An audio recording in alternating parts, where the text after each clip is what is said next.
ॐ श्री गणेशाय नमः।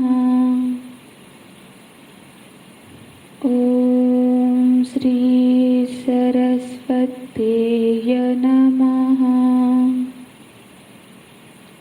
ॐ श्री गुरुभ्यो नमः।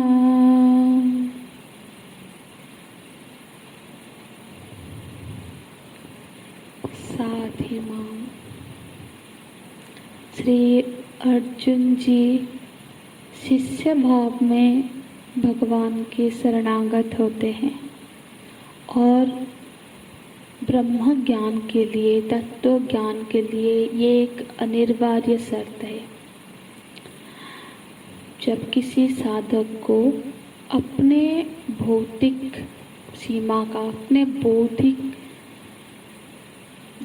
सीमा का ज्ञान हो जाए और उसमें उसको आगे बढ़ने के लिए किसी के सहारे की अपेक्षा हो, अपने बौद्धिक सामर्थ्य का ज्ञान हो जाए, मतलब अपने विवेक की सीमा का बोध हो जाना, माने ये समझ में आ जाना कि मैं इतना ही सोच सकता हूँ, मैं इतना ही विचार कर सकता हूँ।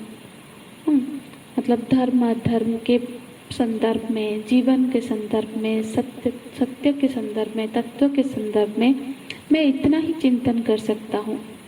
तो निश्चित रूप से अब उसे अपनी जब चिंतन सामर्थ्य का, सीमा का बोध हो जाएगा, तब उसको उससे ज़्यादा विचारवान की सहारे की जरूरत पड़ेगी।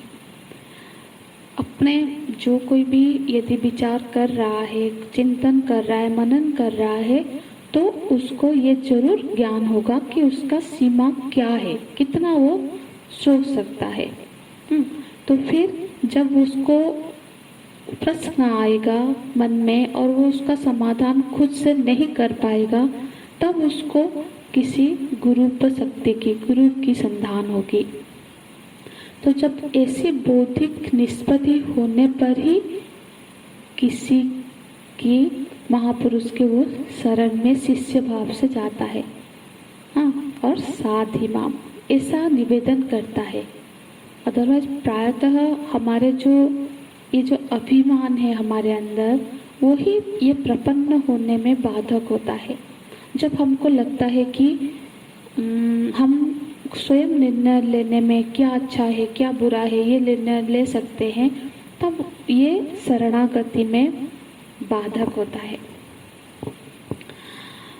अब कोई जब शिष्य भाव से अर्जुन जी प्रपन्न हुए, क्योंकि भगवान तो ज्ञान स्वरूप है, हाँ, पर वो ज्ञान तभी प्रकट हुआ, तभी उसका प्राकट्यकरण हुआ जब अर्जुन जी शिष्य भाव से प्रपन्न हुए और बोलते हैं यत् श्रेयः स्यात्।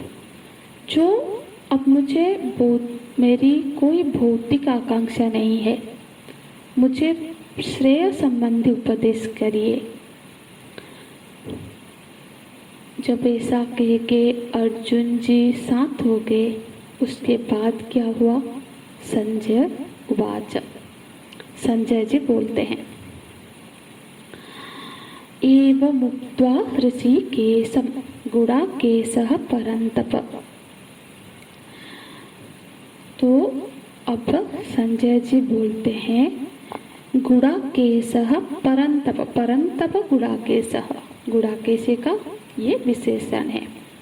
परः अर्थात जो शत्रुओं पर तप, जो शत्रुओं को ताप देने वाला, डराने वाला, शत्रु को के मन में भय पैदा करने वाले जो गुडाकेश है। गुडाकेश का अर्थ हमने देखा था, हा? जो निद्रा आलस्य को जय करने वाले जो अर्जुन जी है, ऐसे अर्जुन जी ऋषिकेशम एवं मुक्त्वा। ऋषिकेशम भगवान का ये नाम हमने पिछले अध्याय में भी चर्चा किए थे।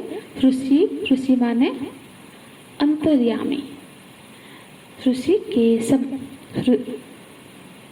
तो तो भगवान अर्जुन जी यहाँ पे उनको मालूम है कि भगवान सिर्फ नंद नंदन यशोदा नंदन नहीं है, ये अंतर्यामी है। हाँ, जो हमारे प्रत्येक आत्मा बन के बैठे हैं। ऋषिकेशः, ऋषि का नाम ईशः, ऋषि मतलब इंद्रिय, इंद्रियों का जो ईश है। इंद्रियाणाम ईशः यह स ऋषिकेशः, अर्थात जो इंद्रियों को प्रेरक है। जो इंद्रिय तो जड़ होती है, तो उसको जो चेतन सत्ता के होने पर जिसके प्रेरणा से इंद्रिया क्रियाशील है वो ऋषिकेश है। तो मतलब जिसके उपस्थिति मात्र से इंद्रिया क्रियाशील हो रही है, ऐसे भगवान के प्रति अर्जुन जी बोलते हैं। एवं उक्त्वा, क्या बोलते हैं? न योष्यम इति गोविंद, भगवान हे गोविंद, गोविंद मतलब सर्वज्ञ, जो सर्वज्ञ भगवान है उनको गोविंद कहा जाता है। तो जो सर्वज्ञ अंतर्यामी ऐसे भगवान के प्रति अर्जुन जी कहते हैं न योष्यम इति, मैं युद्ध नहीं करूँगा। ऐसे अपना निर्णय सुना के अर्जुन जी तुष्टिंग बभूवः, तुष्टिंग बभूवः मौन हो गए। अर्जुन जी मतलब शांत होके बैठ गए। तो फिर क्या हुआ?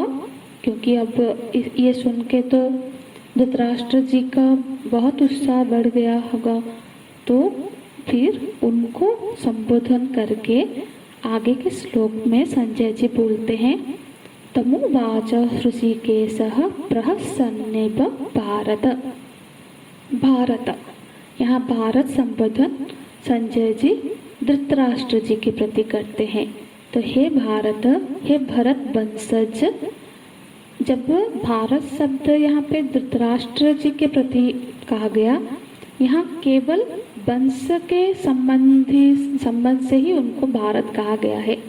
लेकिन बहुत जगह पे हम देखेंगे अर्जुन जी को भी भारत कहा गया है।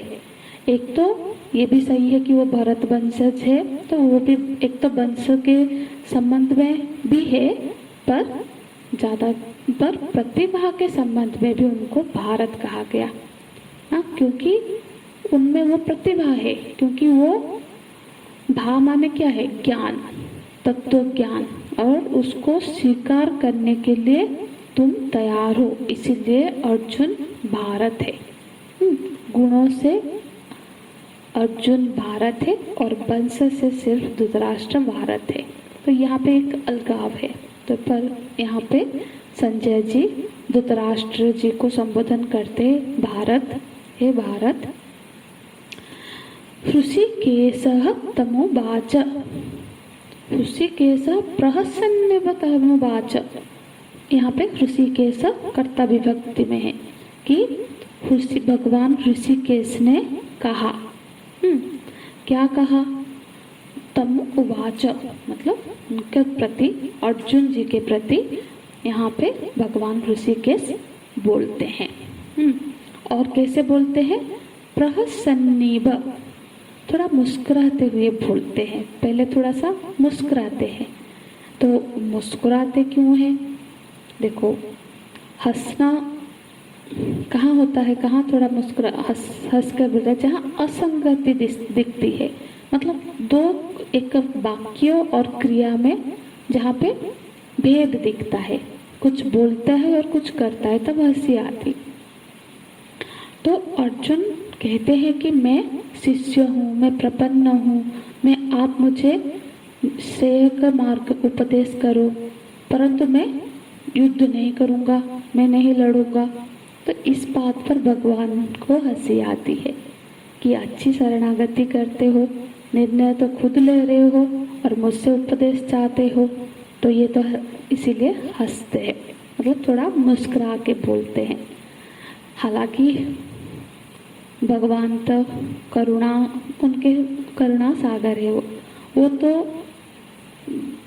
क्योंकि ब्रह्म है, ब्रह्म ना कभी हंसता है ना कभी रोता है। हाँ, ईश्वर भी कभी हंसते रोते नहीं है। और जो मानव का ये हंसना रोना, ये तो कोई वास्तविक नहीं है, ये तो नाटक ही है। तो क्योंकि भगवान श्री कृष्ण ना तो माया उपाधिक है और ना ही निर्मायिक ब्रह्म है, वो तो व्यक्त ब्रह्म है, व्यक्ति के रूप में ब्रह्म है। तो उनमें ईश्वरता मुख्य नहीं है, उनमें भगवता मुख्य है। तो इसीलिए थोड़ा मुस्कुरा के स्मित हास्य करके बोलते हैं कि उनके प्रति बोल कि कहाँ बोलते हैं, सेनयोर उभयोर मध्य। माने ऐसा नहीं कि भगवान ने कहा कि चलो कहीं बाहर अकेले चल के ये तुम्हारा समस्या का समाधान निकालते हैं, नहीं, वहीं पे जहाँ पे खड़े थे वहीं पे ही सेनाओं उभयोः सेनयोः मध्य, दोनों सेनाओं के बीच में ही इदम वचः इदम उवाचः माने समझाना शुरू करते हैं। यही उनकी वाणी प्रकट होती है। भगवान तो किसके प्रति, तो बोलते विषिदंतम इदम, विषिदंत जो शोक मोह विषादग्रस्त अर्जुन जी के प्रति भगवान ये वाणी बोलते हैं। शोक मोह तो मानसिक रोग है ना, तो उसका इलाज भी, उसका दवा भी मानसिक ही करनी पड़ेगी। तो उसकी दवा की जो बुद्धि है वो बुद्धि को पिलानी पड़ेगी, शरीर को नहीं। तो बुद्धि का दोष बुद्धि के द्वारा ही दूर किया जा सकता है, इसलिए समझाना पड़े। तो अध्यास के जितने भी दुख होगा, जो कि दुख अध्यास जनित है, हाँ, वो सिर्फ ज्ञान से ही निवृत्त होगा। हाँ, अन्य कोई उपाय है ही नहीं। इसलिए कि ईशावास्य उपनिषद में कहा गया, तत्र को मोह का शोक एकत्व अनुपश्यतः, एकत्व का अनुदर्शन ही शोक और मोह की निवृत्ति का उपाय है। अपना शोक है ना मोह है। मोह माने चित्त की विपरीतता, मतलब ब्रह्म को जगत समझ लिया, अविनाशी को विनाशी समझ लिया, सबको नाशवान समझ लिया, आनंद को दुख समझ लिया, इसी का नाम मोह है। मोह माने जो चीज जैसी है उसके विपरीत उसको हमने मान बैठा है, विपरीत उसको मान बैठना ही मोह है। और शोक क्या है, शोक माने भूत लग जाना, मानो हमारे पास ऐसा धन था, ऐसा सुख था, और आज हमको ऐसे दुख मिल रहा है, ऐसा दुख मिल रहा है। ये जो शोक है, वो जो भूत वृत्ति है, जो छूट गया है, जो पीछे छूट गया, उसके लिए जो रोना, हाँ, इसी को शोक बोलते हैं। तो जो छूट गया उसको छूट जाने दो।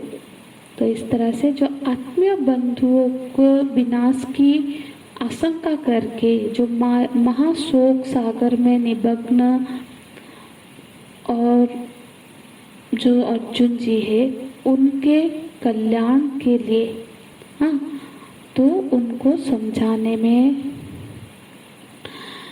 भगवान वासुदेव कृपा करके उनके वो जो चिरकाल के लिए शोक मोह की से उनको उद्धार करने के लिए आत्मज्ञान का उपदेश प्रारंभ करते हैं। तो अगले श्लोक से, कल की कक्षा से हम भगवान